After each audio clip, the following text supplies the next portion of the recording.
철저한 기도로 유명했던 종교개혁가 마틴 루터는 자신의 기도 생활에 대해서 이렇게 말했습니다. 나는 너무 바쁘기 때문에 하루에 3시간씩 기도하지 않을 수 없다. 약간 갸웃하고 계신 분이 계신데 잘 들으십시오. 나는 너무 바쁘기 때문에 하루에 3시간씩 기도하지 않을 수 없다라고 말했습니다. 그렇습니다. 나는 너무 바쁘지만 그럼에도 불구하고 하루에 3시간씩 기도한다라고 하지 않았습니다. 그는 나는 너무 바쁘기 때문에 하루에 3시간씩 기도한다라고 말했습니다. 둘의 차이를 아시겠나요? 기도를 바쁜 와중에도 해야 하는 차원을 넘어서 바쁘기 때문에 더욱 해야 한다라고 말한 것이죠. 루터는 기도에 대한 또 다른 명언도 남겼는데 삶의 여러 문제로 걱정하며 살아가는 사람들에게 이렇게 권면했습니다. 여러분 기도하십시오. 하나님께서 대신 걱정하실 겁니다. 그렇습니다. 루터는 문제 앞에서 낙담하고 염려하는 사람들에게 왜 혼자 걱정하고 있습니까? 그 시간에 기도하십시오. 그 근심을 기도로 바꾸십시오. 하나님께서 대신 일하실 것입니다. 하나님께서 다 책임져 주실 것입니다. 라고 말한 것입니다. 우리 이 시간 저를 따라 이렇게 한번 외쳐보겠습니다. 내가 일하면 내가 일하지만 내가 기도하면 하나님이 일하신다. 아멘이십니까? 이 놀라운 기도의 비밀을 굳게 붙드시는 성도님들 다 되시기를 바랍니다. 오늘 본문 말씀은 기도에 대한 말씀입니다. 특별히 본문 8절에 나오는 간청함, 이전 개역 한글 성경에는 강청함이라고 나오는데 이 단어로 인해서 강청기도로 잘 알려진 그런 본문입니다.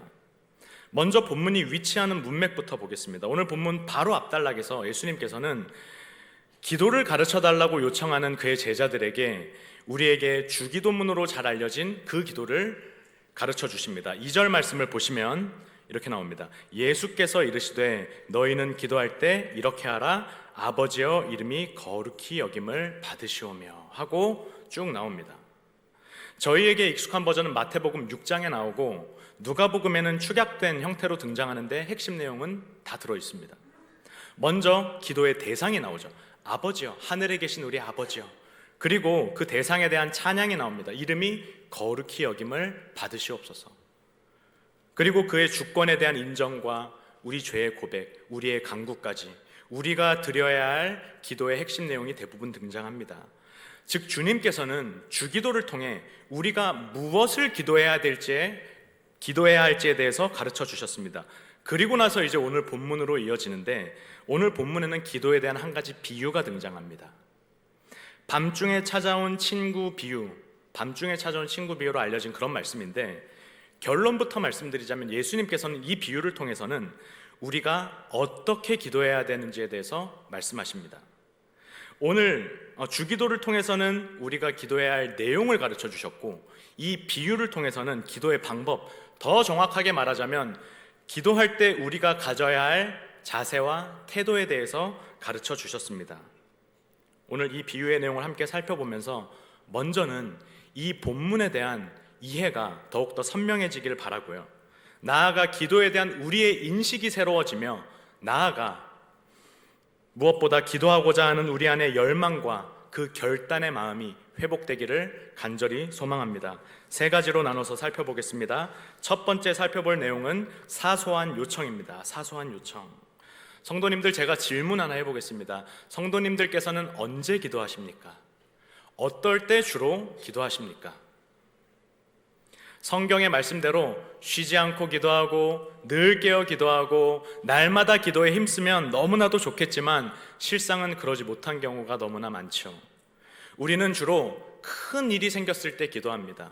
삶의 고난과 역경이 찾아오면 기도합니다. 내 힘으로 해결할 수 없는 문제 앞에서 기도합니다.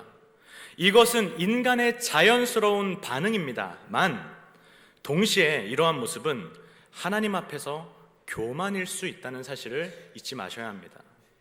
우리는 왜 큰 일이 생기지 않으면 기도하지 않는 걸까요? 기도하지 않아도 내 삶이 여전히 평탄하고 별 문제가 없기 때문입니다. 내 힘과 내 능력과 내 지혜로 삶이 어느 정도 통제가 가능하다고 생각하기 때문입니다.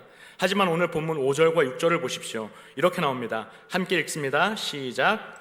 또 이르시되 너희 중에 누가 벗이 있는데 밤중에 그에게 가서 말하기를 벗이여 떡 세 덩이를 내게 구워달라. 내 벗이 여행 중에 내게 왔으나 내가 먹일 것이 없노라 하면 한밤중에 한 사람이 자기 친구의 집을 찾아갔습니다. 아마 11시나 12시쯤 되었을 겁니다. 모두가 잠들었을 그 시간에 다짜고짜 친구의 집을 찾아가서 문을 두드리죠. 친구야, 혹시 자네 거기 있는가? 아무런 반응이 없자 다시 문을 두드리며 말합니다.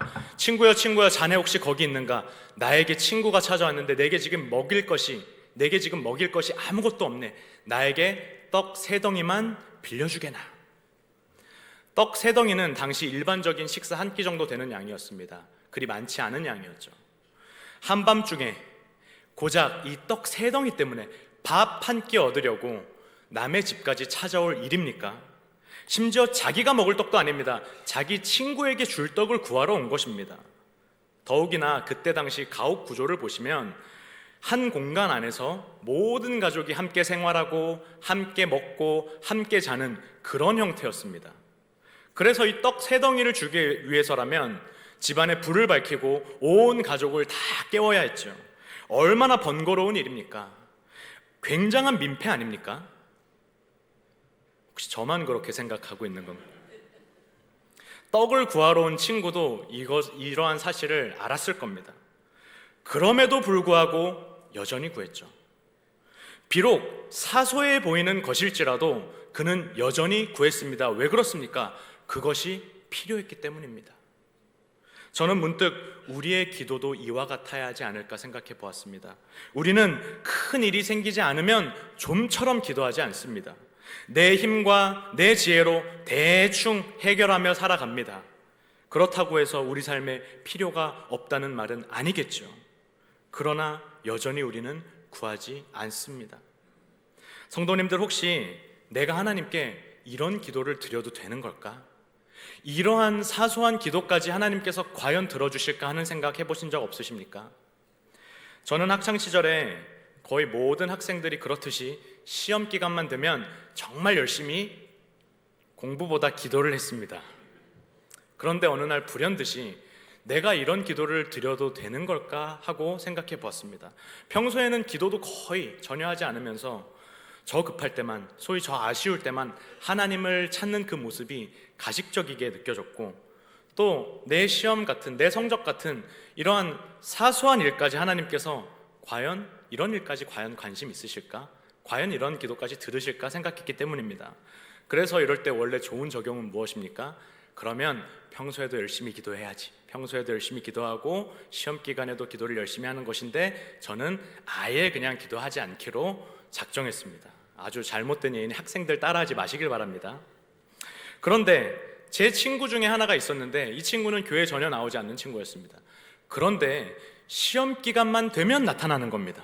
그래서 예배를 드리고 간절하게 기도를 하고 돌아가고, 원래 거의 반대인 경우가 많은 것 같은데 저는 참 독특하다 생각하면서 저게 과연 신앙적으로 맞는 건가 좀 혼란스러웠던 경험이 있는데, 그런데 이제 성적이 딱 나왔는데 성적은 저보다 더 잘 나왔고 상도 받고 그러는 겁니다. 그래서 저런 놈도 저렇게 기도하는데 나도 기도해야겠다, 이런 마음이 들어서 다시 기도를 시작하게 된 경험이 있습니다. 방금 이 친구의 예가 올바른 기도라고 말씀드리는 것은 아닙니다. 하지만 전혀 기도하지 않는 것보다는 나을 수 있다는 겁니다. 하나님은 우리의 기도가 불완전하다고 해서, 부족하다고 해서 외면하는 분이 아니십니다. 우리의 부족한 기도, 잘 갖춰지지 않은 기도, 때로는 이기적인 기도까지 다 들으십니다.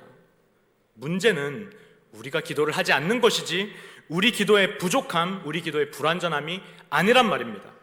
사랑하는 성도님들, 기도가 마냥 쉬운 것만은 아니지만 또 그렇다고 해서 기도를 너무 거창하고 어렵게 생각하지 않으셨으면 좋겠습니다. 기도에 오답은 있을지 모르지만 기도에 정답은 없습니다. 처음에는 마음 오는 대로 그냥 기도하셔도 됩니다. 아무 기도 제목이나 가지고 일단 기도해 보십시오. 하나님의 영광과 하나님의 나라, 세계와 열방을 위해서 그런 기도 제목도 물론 중요하겠지만 그런 것들만 가지고 기도하다 보면 기도에 힘이 실리지 않습니다. 별로 재미도 없죠. 하지만 내 삶의 크고 작은 일들을 가지고 기도하면서 소소한 기도의 응답도 경험하고 그러다 보면 소위 기도에 힘이 실리게 되고 계속 기도를 지속해 나갈 수 있는 원동력이 되는 겁니다. 중요한 것은 무엇입니까? 사소한 것부터, 작은 일부터 기도를 시작해 보라는 겁니다. 저는 그렇게 보일지는 모르겠지만 운동을 매우 좋아합니다. 어느 정도냐면 매일 아침이 되면 이제 새벽에 체육관으로 출근을 합니다. 가서 이제 1시간 반 정도 웨이트를 하고 이제 퇴근하고 애들을 재우고 나서 또 이제 밖에 러닝을 하러 이제 주 2, 3회 정도 뛰러 나갑니다. 그렇게 보이진 않죠? 여러분, 러닝을 하고 싶으면 어떻게 해야 합니까? 그냥 나가서 뛰면 됩니다. 돈도 안 들죠. 특별한 장소도 필요 없습니다. 그냥 신발 신고 나가서 뛰면 됩니다. 아주 간편하죠. 그런데 러닝을 하기로 다짐만 하는 사람들이 제 주변에도 있는데 이렇게 더러 계시더라고요. 러닝을 하고는 싶은데 러닝을 했을 때 생기는 과하게 했을 때 생기는 그 부작용들 막 보면서 나는 러닝을 하면 안 되겠다 막 이렇게 생각만 하고 계시더라고요. 그러면 저는 이렇게 말합니다. 그런 부작용들 너랑 아무런 상관없으니까 그냥 나가서 뛰어 라고 말합니다. 여러분, 기도도 마찬가지입니다. 기도에 대한 준비만 하다가 정작 기도의 자리에 나오지 못하는 분들이 계신데 기도도 그냥 시작하고 보는 겁니다. 일단 잘 몰라도 하고 보는 겁니다. 새벽 기도, 수요 성령 집회와 같은 기도의 자리에 그냥 와 보는 겁니다. 와서 함께 기도하다 보면 하나님께서 은혜를 주시고 그 은혜로 또 기도하게 되고 그러면서 기도의 재미와 맛을 알게 되고 차차 그렇게 성장해 가는 겁니다. 사랑하는 성도님들, 우리가 하나님 앞에 기도로 나아갈 때 대단한 일, 큰 일 아니어도 괜찮습니다. 개인적이고 사소한 일까지 다 들고 나오셔도 됩니다. 아니, 그렇게 하시길 바랍니다. 하나님 앞에 사소한 기도란 없습니다. 하나님은 우리의 모든 기도 다 듣고 계시고 우리의 작은 신음에도 응답하시며 우리 삶의 사소한 것까지도 다 기도로 올려드리기를 원하십니다. 오늘 본문에 이 사람이 내가 이 한밤중에 떡 3덩이를 구하려고 친구 집에 가도 되는 걸까 고민만 하고 있었다면 아마 아무런 일도 일어나지 않았을 겁니다. 앉아서 우리가 하는 고민으로는 아무런 일도 일어나지 않기 때문입니다. 하지만 그가 일어나서 친구를 찾아갔고 결국은 원하는 바를 얻어낼 수 있었던 것처럼 우리도 사소해 보이는 것일지라도 그것을 들고 언제든 주님께 기도로 나아갈 수 있어야 한다는 말입니다. E.M. 바운즈는 우리의 생활은 자잘한 일들로 이루어져 있으며 너무 크거나 너무 작아서 기도의 제목이 될 수 없는 것은 없다라고 말했습니다. 그렇습니다. 우리가 하나님 앞에 드리지 못할 기도는 없습니다. 이 사실을 기억하시면서 크고 대단한 일들을 위해서도 기도하시되 작고 사소한 기도 제목들까지 다 주님께 아뢰시는 우리 청함의 복된 성도님들 다 되시기를 주님의 이름으로 축복합니다. 두 번째로 살펴볼 내용은 끈질긴 기도입니다. 우리가 드릴 기도, 끈질긴 기도. 본문 5절 말씀을 다시 한번 읽어보겠습니다. 시작. 또 이르시되 너희 중에 누가 벗이 있는데 밤중에 그에게 가서 말하기를 벗이여 떡 3덩이를 내게 구워달라. 여기 보시면 밤중에 그에게 가서 말하기를 이라고 나왔죠. 이 부분이 헬라어 현재 시제로 되어 있습니다. 헬라어에서 현재 시제는 계속적이고 반복적인 행동을 나타낼 때 쓰입니다. 단회적인 것이 아니고 계속적이고 반복적인 행동이라는 거죠. 그는 자신의 친구를 찾아가서 한 번만 말하지 않고 떡 3덩이만 달라고 여러 번 반복해서 말했습니다. 계속해서 구했습니다. 언제까지 그렇게 했습니까? 그가 응답할 때까지요. 우리의 기도도 이와 같아야 하는 줄 믿습니다. 한 번 하고 됐다 그냥 마는 것이 아니고 끈질기게 계속해서 구할 수 있어야 합니다. 오늘 본문 9절 말씀에도 이렇게 나옵니다. 내가 또 너희에게 이르노니 구하라 그러면 너희에게 주실 것이요 찾으라 그러면 찾아낼 것이요 문을 두드리라 그러면 너희에게 열릴 것이니. 너무나 유명한 말씀이죠. 저는 어렸을 때 주일학교에서 구하라, 찾으라, 두드리라 라고 해서 구차두 기도라고 이제 배웠는데 영어로는 이 부분이 ask, seek, knock 이라고 나옵니다. 그래서 이것을 앞에 이니셜만 따서 ask 기도라고 부르기도 합니다. 아무튼 구하고 찾고 두드리라, 다 동일한 기도의 명령, 기도하라는 명령인데 여기서도 다 현재 시제로 쓰였습니다. 다시 말해 하나님께서는 우리가 한 번 기도하고 마는 것이 아니라 계속해서 구하고 여러 번 반복해서 찾고 두드리고 또 두드리기를 원하신다는 말입니다. 하지만 안타깝게도 우리는 한두 번 구하다 마는 경우가 많습니다. 처음에는 열심을 가지고 기도하죠. 열렬히 기도합니다. 하지만 뭔가 변화가 보이지 않고 응답이 없으면 그만둡니다. 왜 그럴까요? 근본적으로 그 기도에 대한 확신이 없기 때문입니다. 하나님께서 내 이 기도를 들으시는지도 모르겠고 맨날 내가 기도한들 하나님 이 기도가 과연 이루어질까 확실하지 않기 때문에 우리는 조금 기도하다 지속하지 못하고 멈추는 겁니다. 그리고 또 요즘 모든 게 얼마나 빠른 시대를 우리가 살아가고 있습니까? 바로바로 즉각적으로 반응이 와야 직성이 풀리죠. 저도 성격이 정말 급한 편이어서 바로바로 응답이 없거나 반응이 없으면 좀 힘들어하는 그런 편인데 안타깝게도 기도는 그러한 방식으로 작동하지 않습니다. 오늘 본문 9절 말씀을 다시 한번 자세히 보십시오. 하나님께서 구하라 그러면 너희에게 주실 것이요 라고 말씀하셨지 구하라 그러면 너희에게 금방 주실 것이요 라고 나오지 않았습니다. 문을 두드리라 그러면 지금 바로 열릴 것이다 라고 나오지도 않았습니다. 그렇습니다. 하나님은 우리의 기도를 다 듣고 계시지만 그 들어주는 타이밍은 하나님이 정하십니다. 기도를 어떻게 응답하는가, 누구를 통해서 하는가, 어떤 타이밍에 하는가가 다 하나님께 속해 있다라는 말입니다. 그러나 여러분 기억하실 것은 하나님은 나를 애타게 하려고 늦게 주시는 것이 아니라 내게 최고의 것을 주시려고 준비하고 계신 줄 믿으시길 바랍니다. 아무리 배가 고파도 설익은 밥을 자식에게 주는 부모는 없지 않습니까? 혹시 계신가요? 안 계시죠? 그리고 요즘 그 요리가 막 유행하면서 이제 파인다이닝 그렇게 좋아들 많이 하시는데 그런 고급 레스토랑에 가면 20-30분 기다리는 건 기본입니다. 그래서 제가 잘 가지 않습니다. 거기 가서 저는 배가 고프니 대충 준비해서 주세요 하는 분들 아마 아무도 안 계실 겁니다. 오래 걸리더라도 최고의 퀄리티로 나오는 음식을 다들 드시고 싶으실 겁니다. 사랑하는 성도님들, 하나님의 위대한 기도의 응답은 시간이 걸려서 지금 완성되고 있는 줄 믿으시길 바랍니다. 그러니 포기하지 말고 끈질기게 기도하십시오. 예수님의 말씀처럼 누가복음 18장 1절 항상 기도하고 낙심하지 마십시오. 우리가 그렇게 할 수 있는 것은 우리에게 믿음이 있기 때문입니다. 마가복음 11장 24절 말씀을 한번 함께 읽어보겠습니다. 마가복음 11장 24절입니다. 시작. 그러므로 내가 너희에게 말하노니 무엇이든지 기도하고 구하는 것은 받은 줄로 믿으라. 그리하면 너희에게 그대로 되리라. 아멘. 구하는 것과 그대로 되리라. 다시 말해 기도와 응답 사이에 무엇이 있습니까? 믿으라. 믿음이 있습니다.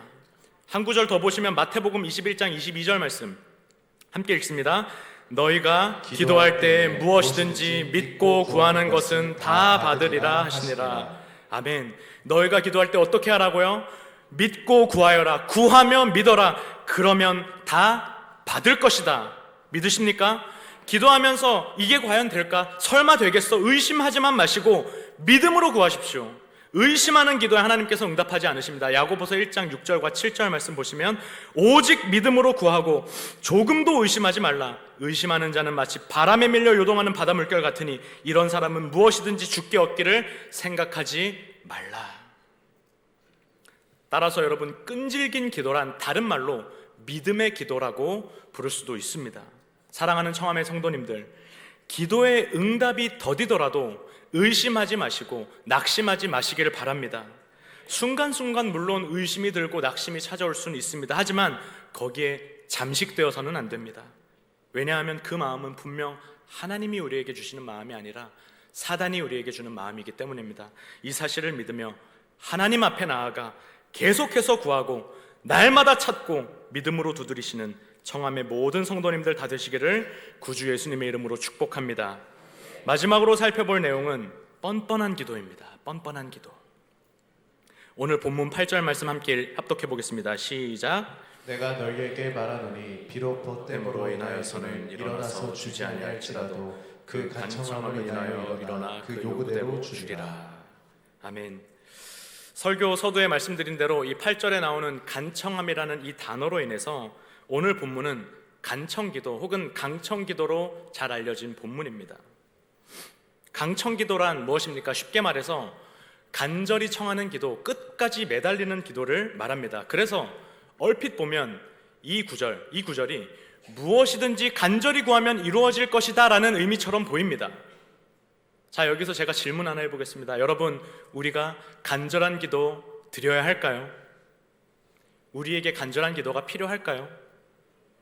아멘입니다. 당연히 필요합니다. 우리의 모든 기도에는 간절함이 있어야 하고 절박함이 있어야 하고 성경에서도 우리에게 간절한 기도를 드리라고 그렇게 말하고 있습니다.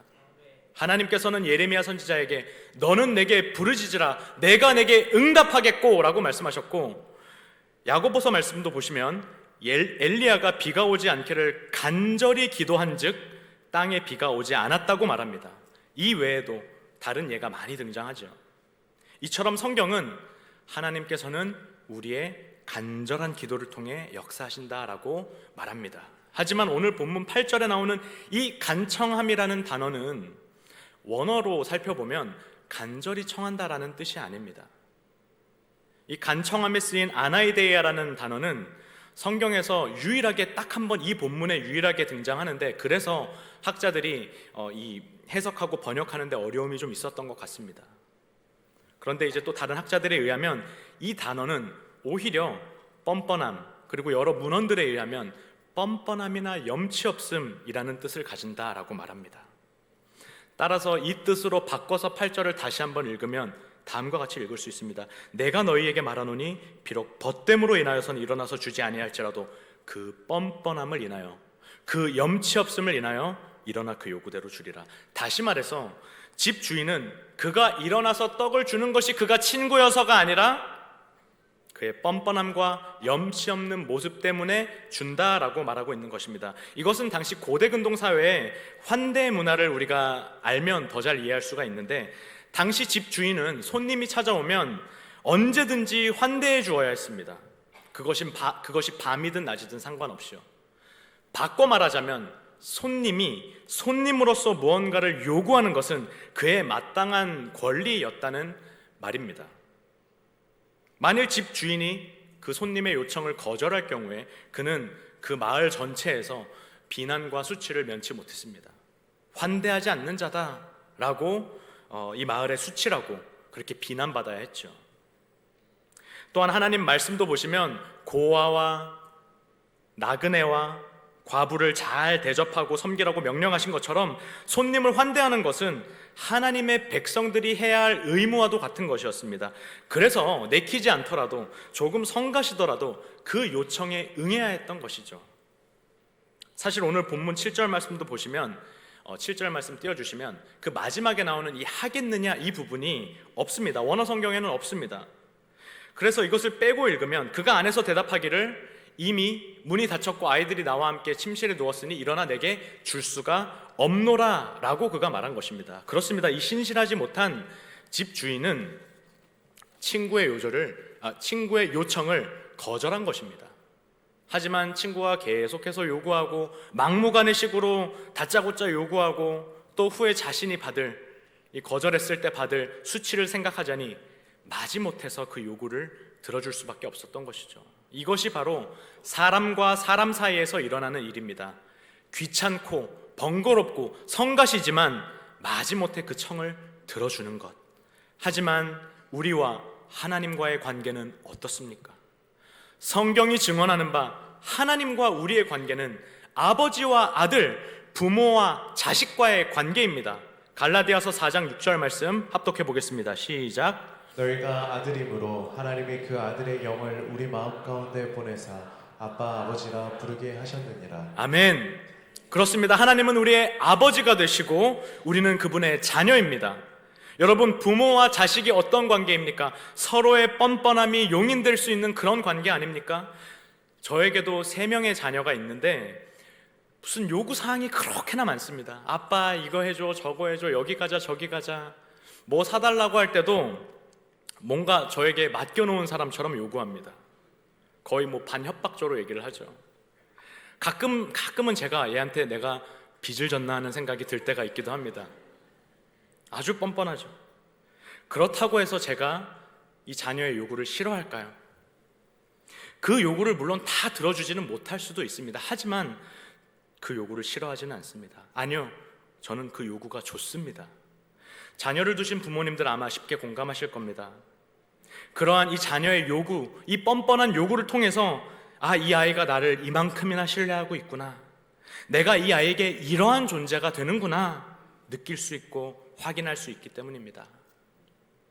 이처럼 부모와 자식과의 관계는 합법적으로 뻔뻔할 수 있는 그런 관계입니다.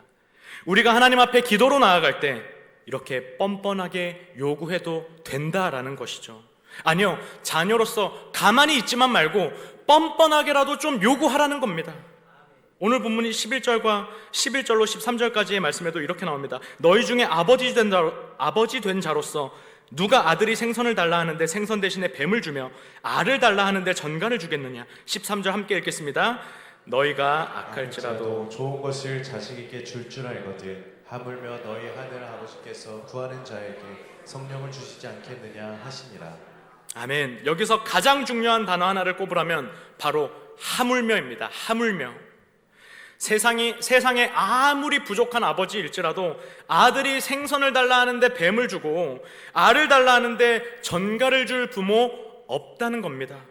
그런 아버지들도 자식이라면 좋은 것을 주겠거늘 하물며 너희 하늘 아버지께서 구하는 자에게 성령을 주시지 않겠느냐. 마태복음에는 좋은 것을 주시지 않겠느냐라고 나오죠. 그렇습니다. 아무리 악한 자라도 부모라면 자식에게 좋은 것을 주기 마련입니다. 우리 이렇게 TV 보시면 이렇게 흉악한 범죄자들도 자기 자식은 끔찍이 아끼더라고요. 그렇다면 하나님은 오죽하시겠습니까? 선하고 자비로우신 우리 하나님 아버지께서는 우리에게 가장 좋은 것을 가장 좋은 순간에 주시는 분이심을 믿으시길 바랍니다. 마지막으로 그러면 어떻게 하나님과 우리의 관계가 이러한 관계가 될 수 있었는지 간단히 살펴보고 말씀을 마치겠습니다.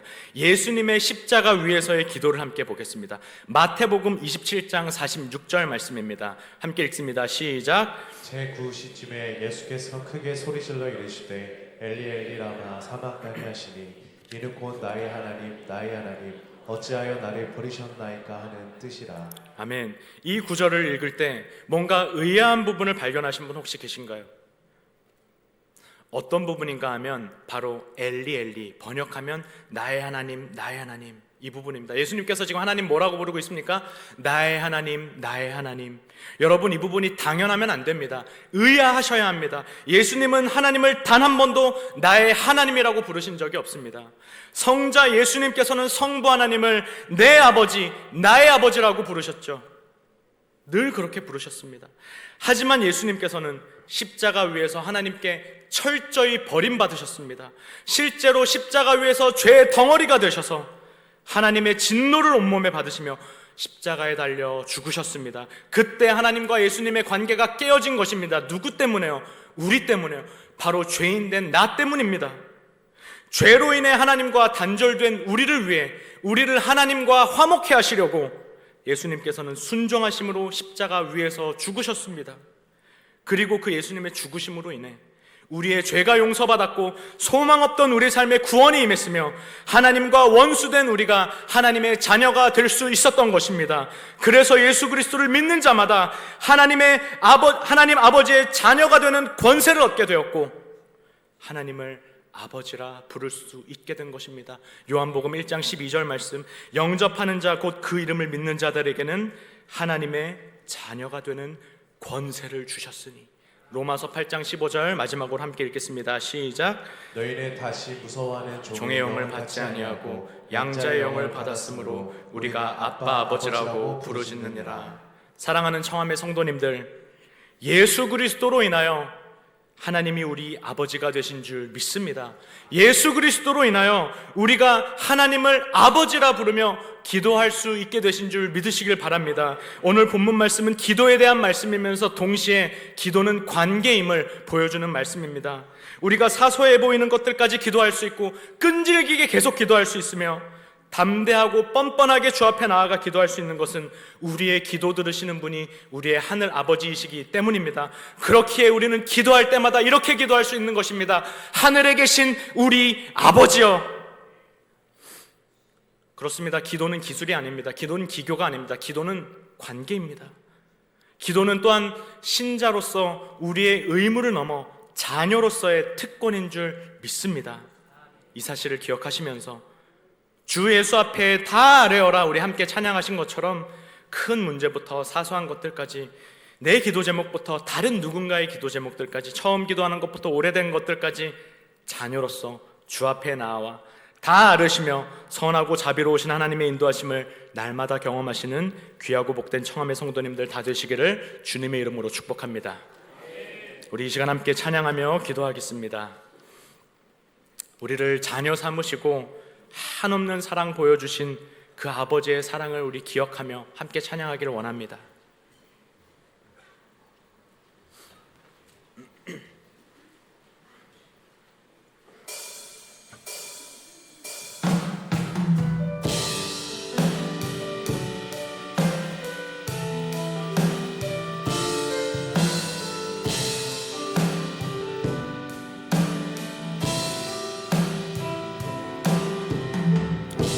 함께 찬양합시다. 아버지 사랑, 아버지 사랑 내가 노래해.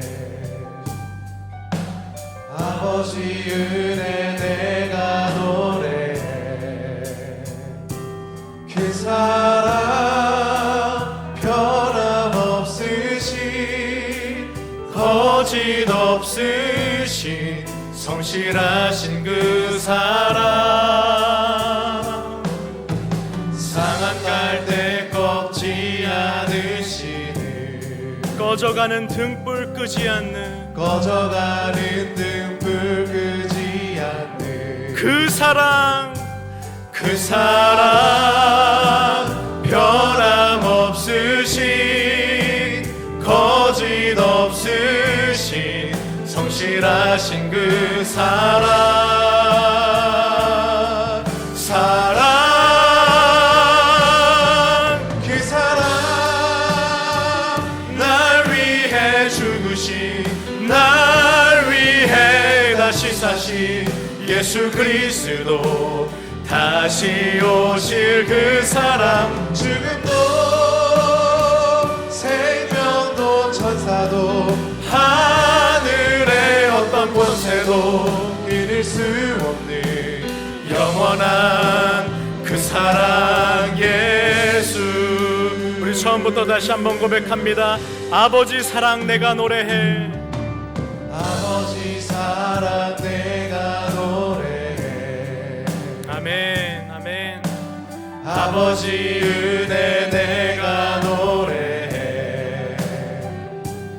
그 사랑 변함없으신, 거짓없으신, 성실하신 그 사랑,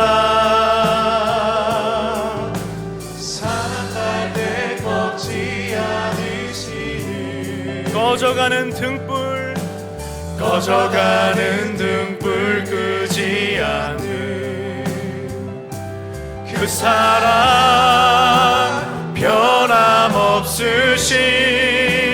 거짓없으신, 성실하신 그 사랑, 아멘. 사랑,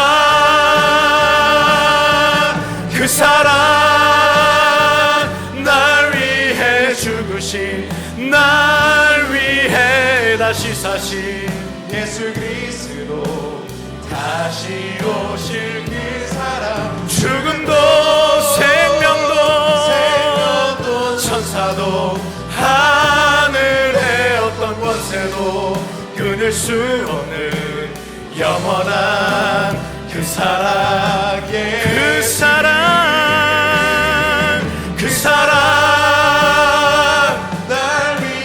죽으신 날 위해 다시 사신 예수 그리스도 다시 오실 그 사랑 죽음도 생명도 천사도 하늘의 어떤 권세도 끊을 수 없는 영원한 그 사랑 예수 최고의 시간에 최고의 순간에 최고의 우리 두 손을 들고 함께 찬양합시다. 주실 분 아버지 그 뜻을 믿으며 난 그저 기도하 최고의 시간에 최고의 아멘 최고의 순간에 최고의 것을 주실 분 아버지 그 뜻을 믿으며 우리 마지막으로 다시 한번 최고의 시간에 최고의 순간에 최고의 시간에 최고의 순간 아멘 최고의 것을 주실 분 아버지 그 뜻을 믿으며 난 그저 기도하리. 아멘. 우리 이 시간 받은 말씀 가지고 함께 기도하기를 원합니다. 하나님께서는 우리에게 최고의 것을 주시려고 최고의 순간에 최고의 것을 주시는 분이심을 믿습니다. 그 주님을 믿으며 날마다 믿음으로 간구하게 하옵소서. 우리를 향한 하나님의 마음을 기억하며 하나님 앞에 날마다 기도로 나아가게 하시고 소홀했던 우리의 기도 생활을 회개하며 다시금 기도가 회복되게 하옵소서. 하나님이 찾으시는 기도의 사람 바로 내가 되게 하옵소서. 쉬지 않고 기도하고 늘 깨어 기도하는 내가 되게 하옵소서. 그렇게 기도하시고요. 담임 목사님 안식월 중이신데 온전한 쉼과 휴식을 통해 영과 육이 충만하여지고 사모님과 두 자녀 가운데도 동일한 은혜 주시며 모든 여정 가운데 눈동자처럼 지켜달라고 이 시간 함께 주여 한번 부르고 간절히 기도하겠습니다. 주여!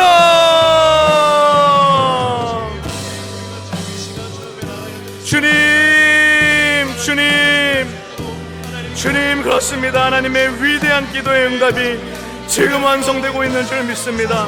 주님의 뜻과 주님의 계획을 신뢰하며 계속해서 아버지여 주님 앞에 나아가 기도하게 하시고 믿음으로 간구하게 하옵소서. 날마다 기도의 사람으로 살아가지 못한 우리의 연약함과 완악함을 주님 용서하여 주시고 다시금 기도의 사람으로 살아갈 수 있도록 힘과 지혜와 용기를 더하여 주옵소서. 기도하기를 쉬지 않게 하시고 날마다 기도에 힘쓰며 살아가게 하시며 가장 사소한 일까지도 주님 앞에 나아가 낱낱이 아뢰며 주의 도우심을 경험하는 우리가 되게 하여 주옵소서. 하나님을 아버지라 부르며 마땅히 구할 것을 아뢰며 주님의 응답하심과 역사하심을 목도하며 주님 앞에 나아가는 우리가 되게 하여 주옵소서. 담임 목사님 안식월 기간 중에 아버지와 붙들어 주시고 영과 육이 강건케 되며 함께 동행하는 사모님과 두 자녀들 가운데 동일한 은혜 주사 온전한 쉼과 충전의 시간이 되게 하시고 모든 여정 가운데 주께서 함께 동행하여 주옵소서. 주께서 함께하여 주옵소서. 주님께서 은혜 내려 주옵소서.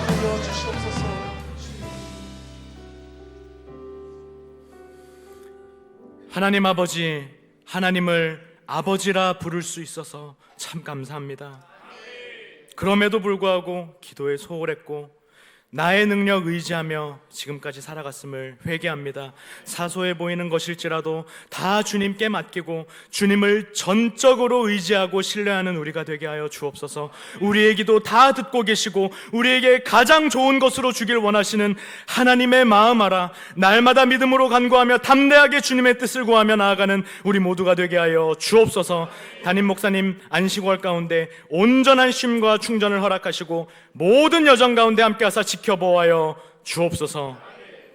구주 예수 그리스도의 크신 은혜와 하나님 아버지의 다함없는 사랑과 내주하시는 성령님의 위로 교통 충만케 하시는 역사가 자녀로서 날마다 주 앞에 나아가 믿음으로 간구하며 주님이 찾으시는 그 기도의 한 사람이 되기로 다짐하는 여기 모인 주의 백성들과 이들의 삶과 가정과 생업 위에 청암 교회 위에 이제로부터 영원까지 함께 있을지어다.